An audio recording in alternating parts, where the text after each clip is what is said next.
Ամեն ինչ ասում է սկսվեց դրանից, բայց սկսվի, բա ինչ կլինի։ Բայց 24 թվին Աննա Հակոբյանը որ եկել էր 24 թվին։ Քահանա ես, չես ասում Աննա Հակոբյան, ինչ ես եկի Օհանավում։ 24 թիվն է, Արցախը հանձնել եք Ադրբեջանին։ Գնացել էր Շուշի, չայ էր ուզում խմեիր, մուղամ էր ուզում լսեիր։ Գնա չայդ խմի, մուղամդ լսի, գնա Ղազանչեցոց վանքի պատմություն, Ղազանչեցոց վանք գնա։ Պատմություն ես ուզում իմանաս, գնա Ամարաս, մի հատ տես Մեսրոպ Մաշտոցը, այնտեղ ինչ արե, գրեր աստեղծե, մի հատ Գանձասար գնա, Ստեփանակերտի նորակառույց եկեղեցի գնա։ Բանդե ճամփեիր Աննա, թե քո համար նորմալ է, որ մեր վանքերը կարան պղծվեն։ Կարևորը Աննան է,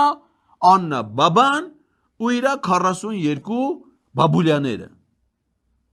Ինչ էլ գոհ ես, մեկը 42-ի դիմաց։